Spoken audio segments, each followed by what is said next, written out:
Picture yourself walking through cobblestone streets lined with pastel facades and gilded palaces. Behind you, a mighty fortress has watched over the city for nearly 1,000 years, and in the air, like a constant whisper, the music of Mozart still echoes. Welcome to Salzburg. This Austrian city, nestled at the foot of the Alps, has weathered 2 millennia of history. It has seen Roman legions march through its valleys, powerful archbishops shape its skyline, musical geniuses compose masterpieces in its salons, and Napoleon's armies thunder at its gates. It has burned, it has been bombed, and it has always risen again. Sit back and relax, because today we're traveling through time to discover how a small Alpine village became one of the most beautiful cities in Europe. Our journey begins over 2,000 years ago in a valley where a river flowed that the Celts already called the River of Salt. The year is 15 BC. Where Salzburg stands today, there is nothing but marshland, dense forests, and the imposing peaks of the Alps. Celtic tribes have roamed these lands for centuries, mining the precious commodity that would give the city its name, salt. White gold, they called it, a substance so valuable it was used as currency. But everything is about to change. The Roman Empire, at the height of its power, is expanding northward. Emperor Augustus has set his sights on the Alpine regions, and his legions are on the march.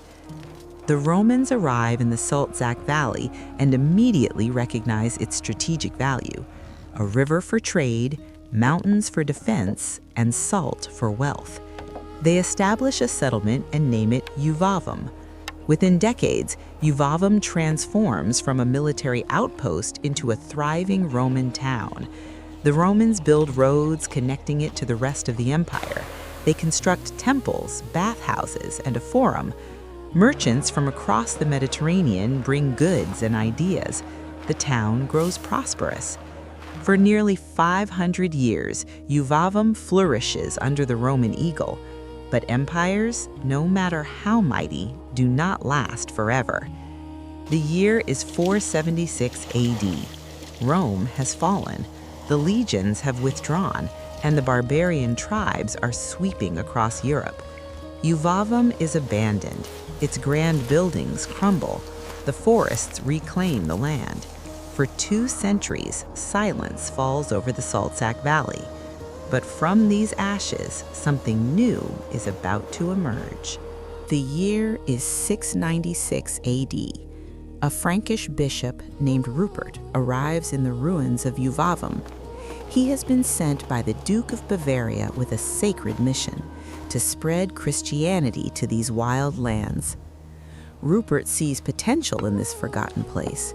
He rebuilds the old Roman settlement, founds a monastery, and gives the town a new name: Salzburg, the Fortress of Salt. This moment marks the true birth of the city we know today. Over the following centuries, Salzburg grows into one of the most important religious centers in Central Europe. In 798, it is elevated to an archbishopric, giving its rulers immense spiritual and political power. The archbishops of Salzburg are no ordinary clergymen. They are prince-archbishops, wielding both the cross and the sword. They answer only to the Pope and the Holy Roman Emperor. Within their realm, their word is law. Under their rule, Salzburg transforms. A great cathedral rises at the heart of the city. Monasteries and churches multiply. The town becomes a center of learning and faith, attracting pilgrims, scholars, and artists from across Europe. But the medieval era is not without its trials. Wars rage across the continent. Armies march through the Alpine passes. In 1167, a devastating fire sweeps through Salzburg, reducing much of the city to ashes. And yet, the people rebuild. They always rebuild. The archbishops commission stronger fortifications. High above the city, construction begins on the Hohensalzburg Fortress, a massive citadel that will become one of the largest medieval castles in Europe. It stands as a symbol of defiance, a promise that Salzburg will endure whatever challenges come its way. By the end of the Middle Ages, Salzburg has become a city of stone and faith, its skyline dominated by church spires and fortress walls. But the greatest transformation is yet to come. The year is 1587. A new Prince-Archbishop takes power in Salzburg. His name is Wolf Dietrich von Reichenau, and he has grand ambitions for his city. Wolf Dietrich has traveled to Italy, he has seen the splendors of Rome and Venice, and he dreams of transforming Salzburg into a northern Rome, a showcase of Baroque magnificence. He tears down the old medieval cathedral and commissions a new one, grander than anything the region has ever seen. He redesigns the city center, creating wide squares and elegant fountains. He builds the Mirabell Palace for his beloved mistress and their 15 children. The archbishops who follow continue Wolf Dietrich's vision. Throughout the 17th and 18th centuries, Salzburg becomes a masterpiece of Baroque architecture. Italian architects are brought in to design churches, palaces, and gardens. The city is adorned with statues, frescoes, and golden ornaments. Salzburg is no longer just a religious center. It is now a city of art, culture, and refined taste. And then, in 1756, something extraordinary happens.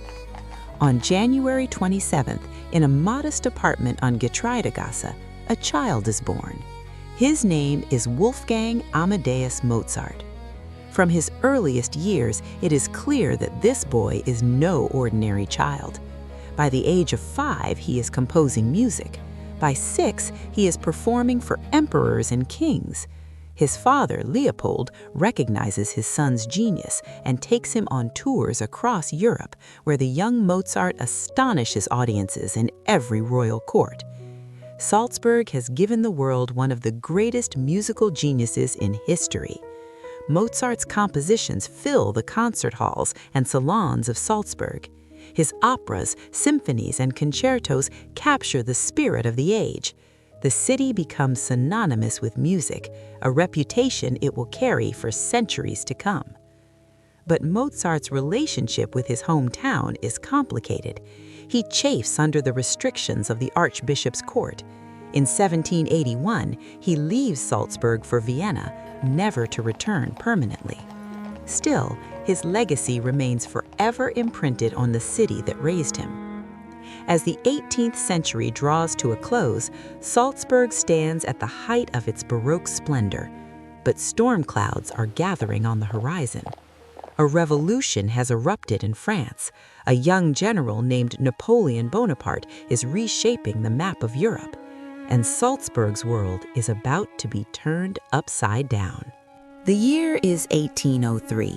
Napoleon's armies have swept across Europe, toppling ancient institutions and redrawing borders. The Holy Roman Empire, which has stood for 1,000 years, is crumbling, and Salzburg finds itself caught in the storm. In 1803, the Prince-Archbishopric is dissolved. For the first time in over 1,000 years, Salzburg is no longer ruled by the church. The city is secularized and handed over to secular rulers. What follows is chaos. Over the next 13 years, Salzburg changes hands repeatedly. It belongs to Austria, then to France, then to Bavaria, then back to Austria again. Armies march through its streets, treaties are signed and broken. The people of Salzburg can only watch as their fate is decided by distant powers. Finally, in 1618, the Congress of Vienna settles the matter.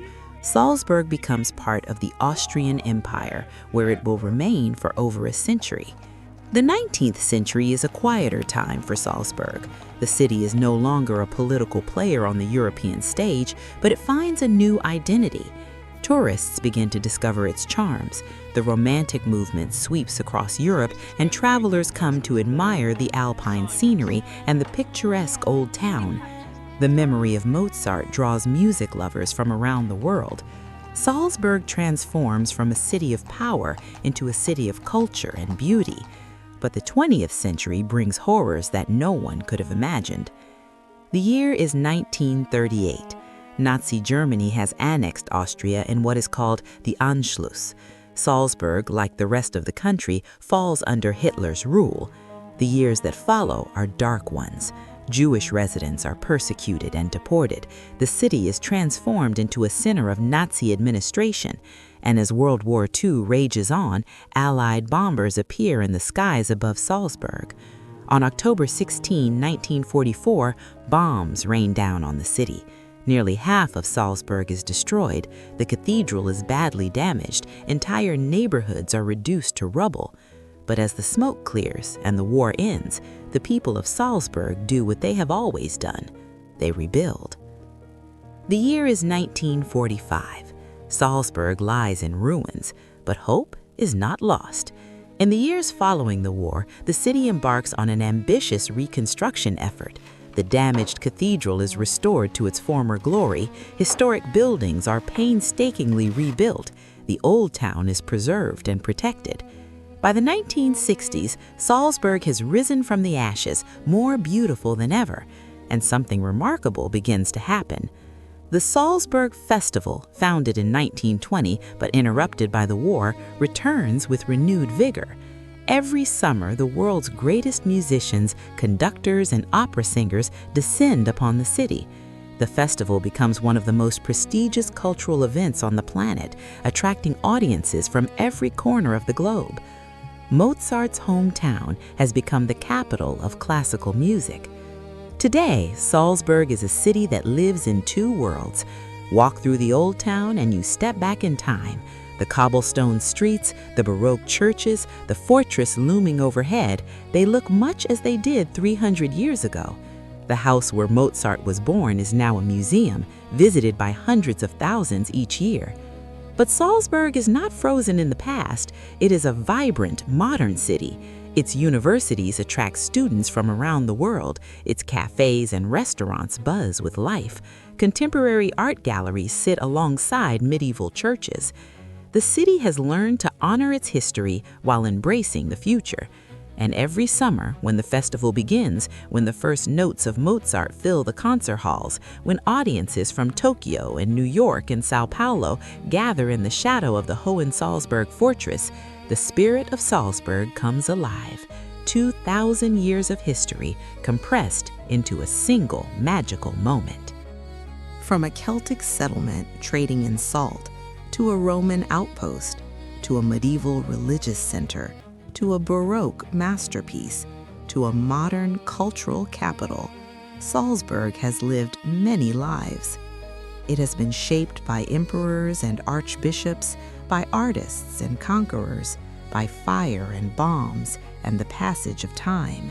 And through it all, it has endured. Today, as you walk through its ancient streets, you walk in the footsteps of Romans and monks, of Mozart and Napoleon. Every stone has a story. Every corner holds a memory. Salzburg is not just a city. It is a living testament to the resilience of human civilization. And as it continues to evolve, one question remains. What will the next chapter of Salzburg's story be? If you enjoyed this journey through the history of Salzburg, let me know in the comments which city you'd like to explore next. Subscribe so you don't miss the next episode. Until then, keep exploring the stories that shaped our world.